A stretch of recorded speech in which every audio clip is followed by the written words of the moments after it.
காமாக்கியா தேவி சக்தி பீடம் அரசாளும் நாயகியின் 51 சக்தி பீடங்களில் இன்று நாம் காணப்போவது காமாக்கியா தேவி சக்தி பீடம். அசாம் மாநிலத்தில் ஹவுகாத்தியில் நீலாச்சல் என்ற மலை மீது இத்திருக்கோவில் அமைந்துள்ளது.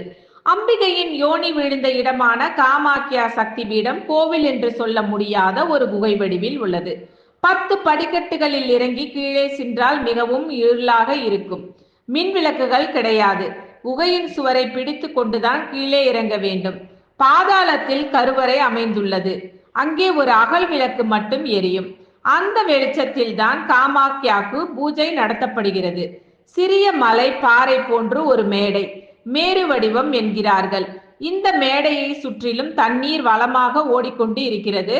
தண்ணீருக்கு அடியே யோனி பீடம் அமைந்துள்ளது. அங்குள்ள பூசாரி பக்தர்களின் கையை பிடித்து பீடத்தின் மீது வைத்து தேவியை வணங்க சொல்கிறார்கள். தலை மேடை மீது படும்படி பக்தர்கள் வணங்குகிறார்கள். பிரகாரத்தில் காமாக்கியா தேவி தச மகாவித்யா என்ற பெயரில் 10 வித தோற்றங்களுடன் காட்சி தருகிறாள். இத்திருத்தலம் மன்மதனை சிவபெருமான் எரித்த இடம் என்பதாலும் காமன் தனது சுயரூபம் பெற்ற பிறகு விஸ்வகர்மாவை கொண்டு கட்டிய கோவில் என்பதாலும் இந்த இடம் காமரூப் காமகிரி என்றும் அழைக்கப்படுகிறது. கிருஷ்ண அவதாரத்தில் கிருஷ்ணருடன் சேர்ந்து தேவி சத்யபாமா நரகாசுரனை வதைத்த இடமும் இதுவே ஆகும்.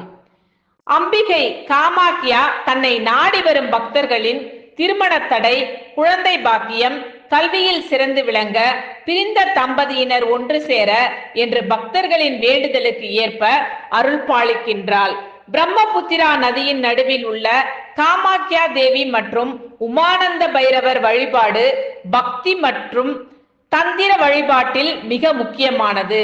இங்கு காவல் பைரவராக உமானந்தா அருள் பாலிக்கின்றார். இத்திருத்தலத்தை வருடம் முழுவதும் தரிசனம் செய்யலாம்.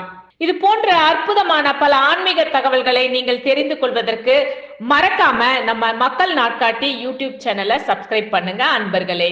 நன்றி.